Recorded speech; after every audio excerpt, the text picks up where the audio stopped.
Nananatili pa rin sa evacuation centers ang mahigit 60 residenteng apektado ng pagbaha sa Malabon. Kumustahin natin ang lagay nila sa unang balita live ni Bea Pigla.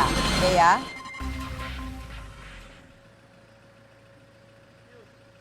Susan, 4 na araw nang binabaha dito sa Barangay Tinyajeros sa Malabon. Ang ilang residente lumikas na, pero ang iba naman sanay na raw kaya nananatili na lang sila sa kani-kanilang mga bahay.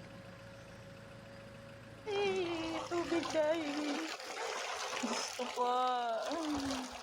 Yan na lang ang nasambit ni Nanay Ivy Me habang umaalis sila ng kanyang mga anak kahapon para magtungo sa evacuation center.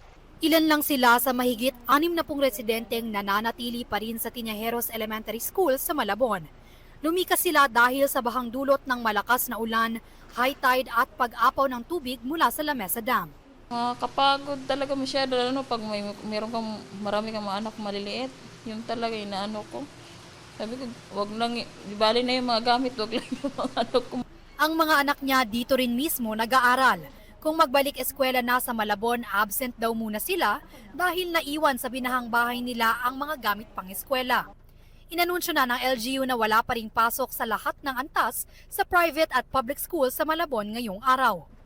Ang 89 anyos na si Nanay Vicenta naman, karton at tinuping tarpaulin sa sahig na lang ang hinihigaan.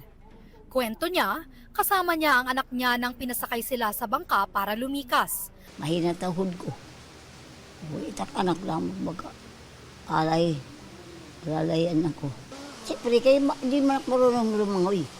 Ngayong araw, babalikan daw ng anak niya ang bahay nila para masuri kung humupa na ang baha at ligtas nang bumalik doon. Ayon sa Malabon DRRMO, nasa 25 pamilya o 70 individual pa ang nasa evacuation center ngayon sa buong Malabon. Dito sa tuyuan sa Tinyajeros naman, pabugso-bugso na lang ang ulan pero ang baha hindi pa rin humuhupa. Kung makikita natin dito, pinasok na ng baha ang loob mismo ng ilang mga bahay sa barangay. Sabi ng isang tauhan ng barangay, mabagal ang paghupa ng baha dahil hindi pa naayos ang kanilang pumping station. Ayon sa Malabon LGU, ongoing pa ang repair ng mechanical pump sa Barangay Tinyajeros.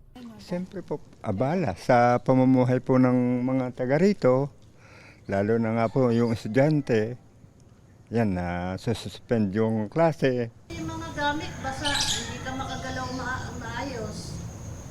Hindi ka makapaghanap buhay, hindi makawalis dyan.